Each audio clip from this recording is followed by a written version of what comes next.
बहुत बहुत शुक्रिया प्रदेश अध्यक्ष हमारे आदरणीय शौकत अली साहब।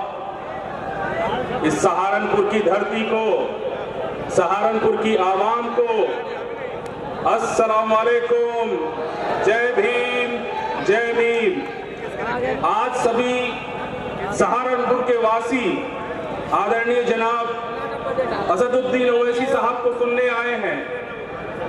मैं ओवैसी साहब को नमन करता हूं और इस देश ही नहीं विश्व के विशालतम भारतीय संविधान के निर्माता बोधिसत्व बाबा साहब डॉक्टर भीमराव अंबेडकर साहब को भी नमन करता हूं।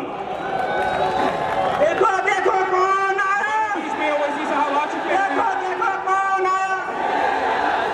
असद ओवैसी जिंदाबाद, असद ओवैसी जिंदाबाद, अकबर ओवैसी जिंदाबाद, शौकत अली जिंदाबाद।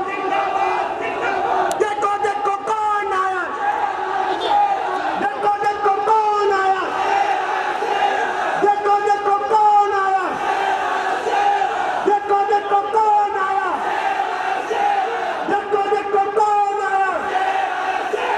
असद ओवैसी जिंदाबाद, अकबर ओवैसी जिंदाबाद, शौकत अली जिंदाबाद, मैं भी बोलूं जिंदाबाद, तुम भी बोलो जिंदाबाद, सारे बोलो जिंदाबाद, आवाज आई जिंदाबाद, मैं भी बोलूं जिंदाबाद,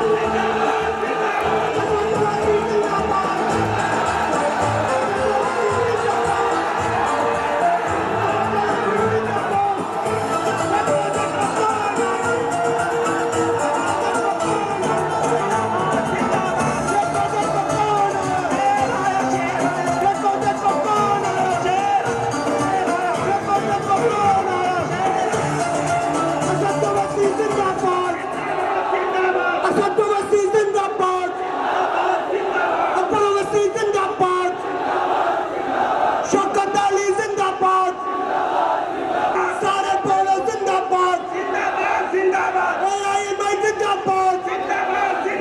देखो देखो कौन आया, देखो देखो कौन आया, देखो देखो कौन आया। उड़ान मानो, उड़ानों पे वक्त भारी है, उड़ान मानो, उड़ानों पे वक्त भारी है।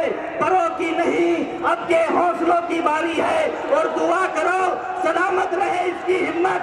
ये एक शेर आंधियों में भारी है। मुर्शिदों की आवाज हमारे बीच में आ चुके हैं। माननीय जनाब आदरणीय बैरिस्टर असदुद्दीन ओवैसी साहब का मैं इस्तकबाल करता हूं, खैर मकदम करता हूं। सहारनपुर की जनता की तरफ से आपका अभिनंदन और स्वागत करता हूं। मैं आपसे अपनी बात रख रहा था कि जब से मैंने AIMIM ज्वाइन किया है, मेरे ऊपर बहुत सारे आरोप लगना शुरू हो गए हैं।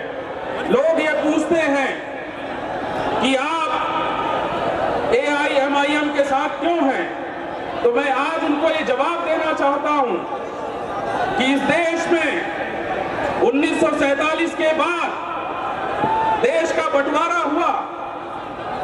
बंटवारे के बाद अंग्रेज जब इस देश से जाने लगे तो इस देश में उन लोगों को हुक्मरानी का करने का मौका मिला जिन्होंने इस देश में सदियों से गैर बराबरी की व्यवस्था के आधार पर अत्याचार किए। मेरा जन्म ऐसे समाज में हुआ है जिसे सदियों से सताया गया, साफ पानी से दूर रखा गया, अच्छे घरों से दूर रखा गया, हमें अच्छे कपड़े पहनने का भी अधिकार नहीं था। बाबा साहब ने 1949 में भारतीय संविधान का निर्माण करके इस देश की संविधान सभा को सौंपा और 1950 में देश में भारतीय संविधान लागू हुआ। संविधान लागू होने के बाद इस देश में जिन लोगों के हाथों में सत्ता आई, उन्होंने SC समाज के लोगों को, मुस्लिम समाज के लोगों को डरा के रखा, मुस्लिम समाज के लोगों को डराने का काम किया। ये काम इस देश की जो आज भी जो पार्टी बनी हुई है कांग्रेस पार्टी ने किया, मुसलमानों को डराने का काम किया और ये कहा कि अगर आप हमारे साथ नहीं खड़े होंगे, हमें वोट नहीं देंगे, तो हम आपको भी पाकिस्तान भेजने का काम करेंगे। 1947 के बाद 1952 में इस देश में पहला आम चुनाव हुआ और ये वही कांग्रेसी ब्राह्मण थे जिन्होंने भारतीय संविधान का निर्माण करने वाले बोधिसत्व बाबा साहब डॉक्टर भीमराव अंबेडकर को हराने का काम किया और ये कहते थे कि संसद में हम किसी अछूत और चमार को जाने नहीं देंगे। ये वही कांग्रेस है जो आज भी आपका खून पी रही है। आपकी इस विधानसभा में कांग्रेस का ही विधायक है, आप लोगों ने उनको वोट देकर के चुना है, वो आज भी आपका खून चूस रहे हैं। 1947 के बाद आप लोगों की क़यादत के लिए कोई नहीं आया, लेकिन अछूत समाज के लिए एक महान व्यक्ति पैदा हुआ, मान्यवर कांशीराम साहब। उन्होंने 1984 में बहुजन समाज पार्टी का गठन किया।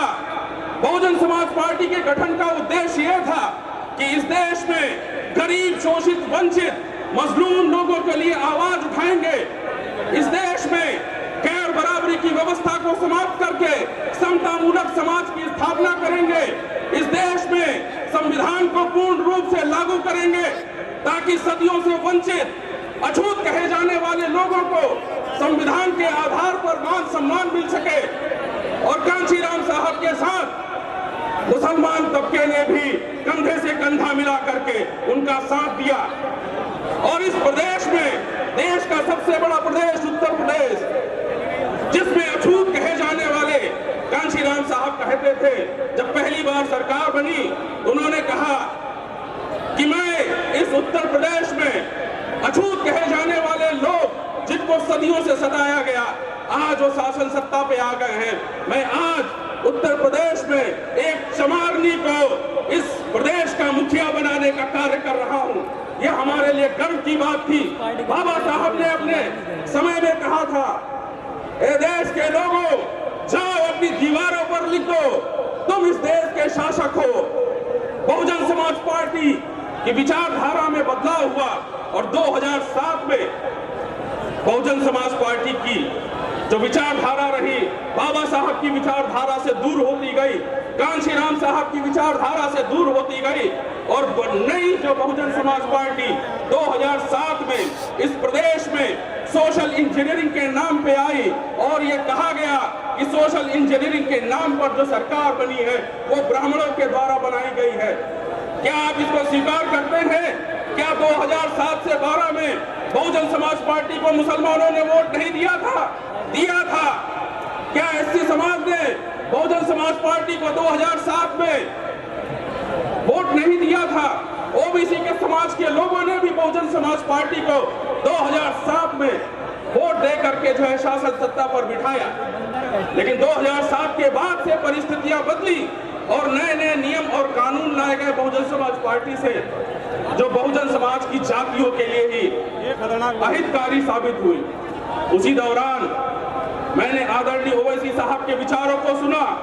2000 में जिस तरह से ओवैसी साहब ने बाटला इनकाउंटर की जो है धज्जियां उड़ा करके रख दी, जिस तरह से फेक इनकाउंटर की बात कही और जिस तरह से भारतीय संविधान की बात कही, संसद में वो उन्होंने जो है तीखे तेवर दिखाए और ये बता दिया कि मुसलमानों को अब कोई सता नहीं सकता है। मुसलमानों के बीच मैं आ रहा हूँ, मुसलमानों की बात मैं करने आ रहा हूँ। और आज आपके बीच में सिर्फ मुसलमानों की ही बात नहीं है। कांशीराम साहब के जाने के बाद आदरणीय ओवैसी साहब ने इस देश के एससी, एसटी, ओबीसी और मुसलमानों की बात कही तो बहुत सारे लोगों को मिर्ची लगती है कि ओवैसी साहब से मुसलमानों की बात करते हैं। ओवैसी साहब ने जिस तरह से 2014 के बाद इस देश में सरकार आई, गाय के नाम पर मारा जा रहा था, कभी किसी को धर्म के नाम पर मारा जा रहा था, जात के नाम पर मारा जा रहा था, किसी ने आपकी आवाज नहीं उठाई। 2000 रोहित वेमुला की जो मर्डर हुआ उसके लिए आपने बहुत ही बेहतरीन आवाज संसद में उठाई। हमारे कोई भी एससी समाज के व्यक्ति ने रोहित वेमुला को लेकर के कोई भी आंदोलन नहीं किया। बहुजन समाज पार्टी ने संसद में अपने मुंह सिल लिए वो 131 सांसदों ने अपने मुंह पर पट्टी बांध करके रखी। यही कारण रहा है कि मान्यवर कांशीराम साहब को इस देश में बहुजन समाज पार्टी का गठन करना पड़ा। और आपके बीच में जो अत्याचार हुए हैं, आज आप देखिए अखलाक को गोश्त के नाम पर मारा गया। क्या आपकी आवाज किसी ने उठाई? आपके बीच में मोहम्मद कासिम को मारा गया गाय के नाम पर। आप देखिए गुजरात के ऊना में 4 चमारों को नंगा करके मारा गया। क्या बहुजन समाज पार्टी की सरकार ने कोई आवाज उठाई? मैं धन्यवाद करता हूं ओवैसी साहब का, उन्होंने इस देश के गरीब, मजलूम, शोषित, वंचितों की आवाज उठाई, SC ST OBC की आवाज उठाई। आज हम उनके हाथों को मजबूत करने आए हैं। ए मुसलमान भाइयों, मेरी आवाज अगर आप तक पहुंच रही है तो आप इसको अपने दिमाग में भी भर ले कि 2012 में उत्तर प्रदेश में जो आपने सरकार बनाई, उस सरकार ने आते ही मुजफ्फरनगर की शांत धरती को लाल करने का काम किया। ये वही लाल टोपी वाले थे जिन्होंने अखलाक को मारने का काम किया। इनके मुंह से आवाज नहीं उठी।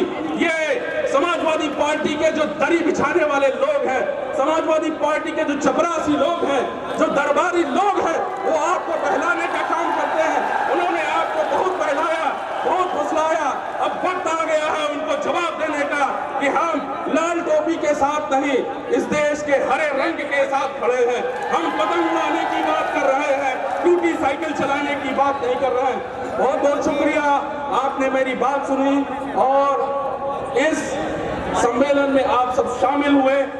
आपसे उम्मीद है कि आप ओवैसी साहब के हाथों को मजबूत करेंगे और इस प्रदेश में हरे रंग का परचम फैलाएंगे और पतंग को आसमान तक ले जाएंगे। एक बार बहुत बहुत शुक्रिया। अस्सलाम वालेकुम, जय भीम। आदरणीय ओवैसी साहब जिंदाबाद, AIMIM जिंदाबाद।